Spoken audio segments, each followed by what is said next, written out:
আচ্ছা, রাত বিরেতে যদি কোনো অ্যাকিউট সিচুয়েশন তৈরি হয়, যেমন ধরুন হঠাৎ করে পেটে ব্যথা শুরু হলো, তার সাথে বমি বা পেট খারাপ, বা ধরুন কানে ব্যথা বা সারা গায়ে অ্যালার্জি বেরোলো, বা কখনো আপনাকে বলতা ভিমরুলের মতো কোনো বিষাক্ত পোকামাকড় কামড়ালো বা পুড়ে গেল, এরকম সিচুয়েশন আপনার ঘরে বাইরে, বাইরে মানে আপনি কোথাও ট্রাভেল করছেন, সেই সময় বেড়াতে গিয়েও রাস্তাতে এরকম হতে পারে, হলে আপনি কি করবেন?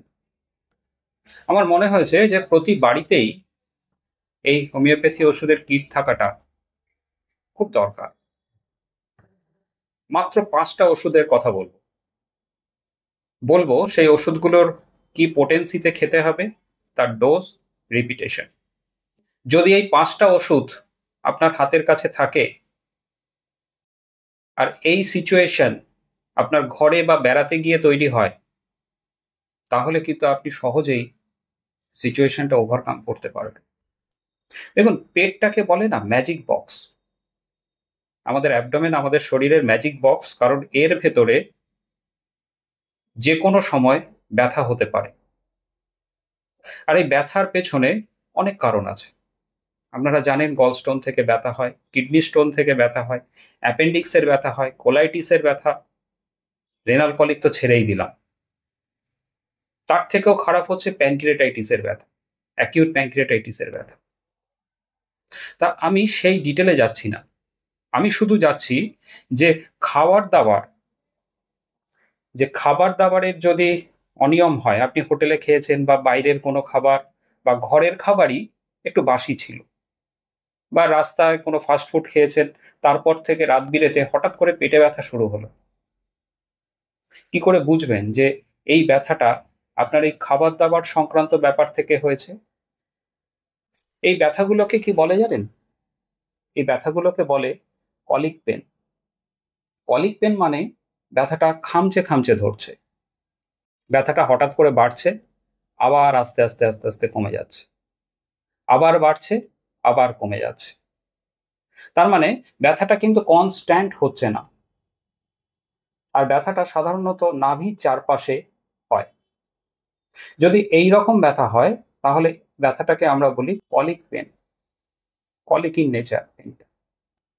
আমি 5টা ওষুধের কথা বলছি। এই 5টা ওষুধ থাকাটা খুব দরকার। প্রথম হচ্ছে কলোসিন। আপনারা সবাই জানেন কলোসিন পেটে ব্যথার একটা খুব ভালো ওষুধ। এছাড়াও আর 4টে ওষুধ হচ্ছে ডায়াস্কোরিয়া, ফসফরাস, পালসেটিলা আর ম্যাকফস। প্রতিটা ওষুধের আমি 4টে করে ইন্ডিকেশন বলবো, যেগুলো থাকলে এই ওষুধ দেওয়া যাবে। আর তাদের মধ্যে একটু পার্থক্য করে নিতে হবে দেওয়ার আগে শুধু। তাহলে প্রথম ওষুধ হচ্ছে কলোসিন। কলোসিন্থের ব্যথাটা হচ্ছে কলিকি ইন নেচার, মানে ওই কামড়ে কামড়ে ধরার মতো ব্যথা। সাধারণত নাভির চারপাশে ব্যথাটা হয়। ব্যথার তীব্রতা যখন বাড়ে, তখন পেশেন্ট ব্যথার চোটে এইভাবে সামনের দিকে কুঁজো হয়ে যায়। যদি ছোট বাচ্চা হয়, তাহলে ব্যথাতে কাঁদতে কাঁদতে পাগুলো গুটিয়ে কুঁকড়ে যায়, পাটাকে টেনে পেটের কাছে নিয়ে আসে এইরকম ভাবে। তাতে ব্যথাটা একটু সাময়িক রিলিফ হয়। বা পেটের ওপরে জোরে চাপ দিলে ব্যথাটা একটু কম কম মনে হয়। তাহলে যদি ব্যথা এরকম ইন্টারমিটেন্টলি হয়, ব্যথার চোটে পেশেন্ট কুঁকড়ে যাচ্ছে, ব্যথাটা চাপ দিলে ভালো লাগছে, তার সাথে জিভটা মোটামুটি যদি পরিষ্কার থাকে, তাহলে প্রথম ওষুধ হচ্ছে কলোসিন। Next medicine ডায়াস্কোরিয়া। ডায়াস্কোরিয়াতেও ঠিক এই রকম ব্যথা হয়। তাহলে কলোসিন্থের সাথে পার্থক্য করব কি করে? কলোসিন্থের ব্যথা সামনের দিকে এইভাবে কুঁকড়ে ঝুঁকে থাকলে ব্যথাটা কমে, আর ডায়াস্কোরিয়া ঠিক অপোজিট, পেছনের দিকে গেলে এইভাবে ঝুঁকলে বা পেছনের দিকে এইভাবে বেন্ড হলে ব্যথাটা কমে। একজন ব্যথার চোটে বিছানাতে কুঁকড়ে পাশ ফিরে পা গুটিয়ে শুয়ে থাকে, আরেকজন টান টান হয়ে চিত হয়ে শুয়ে থাকে, কিন্তু ব্যথার nature more or less same. তাহলে কলোসিন আর ডায়াস্কোরিয়ার মেন পার্থক্যটা বোঝা গেল। নেক্সট ওষুধ ফসফরাস। ফসফরাসও এরকম ব্যথা হয়, রাত বিরেতে যে কোনো সময় ব্যথা হতে পারে। আমার মনে আছে ছোটবেলা পেটে যখন ব্যথা হতো, মা কি করতেন, ঘটিতে পিতলের ঘটিতে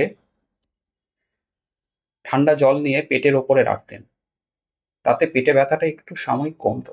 যদি এই রকম সিচুয়েশন হয় যে পেটে ঠান্ডা দিলে রিলিফ হচ্ছে, পেটের ওপরে আস্তে আস্তে হাত বোলালে ভালো লাগছে, বাচ্চারা বলে মাকে যে মা পেটে হাত বুলিয়ে দাও, যদি এইভাবে আস্তে আস্তে হাত বুলিয়ে দিলে ভালো লাগে আর পেটে ঠান্ডা দিলে ভালো লাগে, মানে ব্যথাটা কমে, তাহলে কিন্তু প্রধান ওষুধটা হচ্ছে ফসফরাস। ফসফরাস দিলেই কিন্তু মুহূর্তে ব্যথাটা কমবে।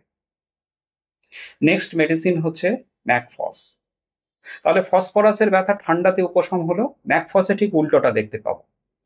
ম্যাকফসের ব্যথা পেটে গরম সেক দিলে কমবে, ব্যথার চোটে পেশেন্ট কুঁকড়ে যেতে পারে, এই রকম বেন্ডিং হতে পারে, বেন্ডিং ডাবল হতে পারে, গরম দিলে ভালো লাগে, জোরে চাপলে ভালো লাগে। তাহলে ফসফরাস ম্যাকফসের মেন পার্থক্য হচ্ছে ফসফরাসের ব্যথা আস্তে করে হাত বোলালে ভালো লাগে, ঘুমিয়ে পড়লে ফসফরাসের ব্যথা একটু কম থাকে, ম্যাকফসের ব্যথা জোরে চাপলে ভালো লাগে, তার সাথে সাথে অবশ্যই গরম কিছু দিলে বা গরম জল খেলে বা বাইরে থেকে গরম দিলে ব্যথাটা একটু রিলিফ হয়। নেক্সট মেডিসিন হচ্ছে পালসেটিলা। পালসেটিলার ক্ষেত্রে আমরা সাধারণত দেখতে পাই কোনো পায়েস বা তৈলাক্ত কোনো খাবার, বিরিয়ানি, পোলাও, যেখানে তেলটা বেশি থাকে, চর্বি জাতীয় খাবার বেশি থাকে, সেই ধরনের খাবার খেয়ে যদি পেটের সমস্যা বা পেটে ব্যথা শুরু হয়, তাহলে ফার্স্ট মেডিসিন হওয়া উচিত পালসেটিলা। পালসেটিলার মেন ইন্ডিকেশন হচ্ছে টাংটা ড্রাই থাকে, জিভটা খটখটে শুকনো, তার সাথে জল পিপাসা থাকে না, পেটটা একটু ঠান্ডা দিলে ভালো লাগে, আর পেশেন্টের মধ্যে একটা বমি বমি ভাব থাকে। অনেক সময় পেশেন্ট বমি করে, আমরা যখন বমির তুলনাটা করব তখন অবশ্যই পালসেটিলাকে আরো ভালোভাবে চিনব, বমিতে কিভাবে পালসেটিলা দেব। কিন্তু পালসেটিলার মেন ইন্ডিকেশন হচ্ছে সবসময় ভরা ভরা থাকে পেটটা, খেতে ইচ্ছে করে না, সেই দুপুরে খেয়েছে তারপর থেকে খিদে নেই, পেটে হালকা ব্যথা বা ব্যথাটা ভালোই হচ্ছে। কিন্তু বাচ্চা যদি হয় তাহলে পালসেটিলার বাচ্চা কিন্তু কখনোই জোরে চিৎকারে কাঁদে না, হালকা আস্তে কাঁদে। যদি এই সিচুয়েশনগুলো তৈরি হয় তাহলে কিন্তু পালসেটিলাই দিতে হবে, এবং অনেক ক্ষেত্রে পালসেটিলা দিলে ব্যথা কমে। আরেকটা ওষুধ বলে যাই, সেটা হচ্ছে নাক্স ভূমিকা। নাক্স ভূমিকাতেও এরকম ব্যথা হয়, কিন্তু ব্যথাটার মেন ক্যারেক্টার হচ্ছে বমির সাথে সাথে ব্যথাটা কমে যায়। সেই জন্য নাক্স ভূমিকা পেশেন্ট গলাতে আঙুল দিয়ে বমি করার চেষ্টা করে, কারণ বমি হওয়ার সাথে সাথে কিন্তু ব্যথা কমে যায়। তাহলে আজকে আমি 5টা নয় 6টা ওষুধ নিয়ে আলোচনা করলাম। এই 6টা ওষুধ অবশ্যই আপনার হোমিওপ্যাথিক মেডিসিনাল কিট বক্সে থাকা উচিত। এবার আসি এদের ব্যবহার নিয়ে। প্রথমে পোটেন্সি, এই ওষুধগুলো 30 পোটেন্সি খুব ভালো কাজ করে। ওষুধগুলো অবশ্যই দানাতে মেডিকেটেড করে রাখতে হয়, কখনোই হোমিওপ্যাথি ওষুধ ড্রপ ডোজে 2 ফোঁটা 4 ফোঁটা খাওয়া উচিত নয়, এতে ডোজটা বেশি পড়ে যেতে পারে, তাতে করে কিন্তু সমস্যা বেড়েও যেতে পারে। সবসময় ওষুধটা চেষ্টা করবেন দানাতে তৈরি করে রাখতে, ছোট দানা 20 বা 30 নম্বর দানাতে তৈরি করে বাড়িতে প্রিজার্ভ করে রাখতে। দানা শুকিয়ে গেলেও ওষুধ অনেকদিন ভালো কাজ করে। যদি ওষুধটা ডিসকালারেশন না হয়ে গিয়ে থাকে তাহলে কোনো সমস্যা নেই, কোনো চড়া পারফিউম বা সানলাইট থেকে দূরে রাখতে হবে ওষুধগুলোকে।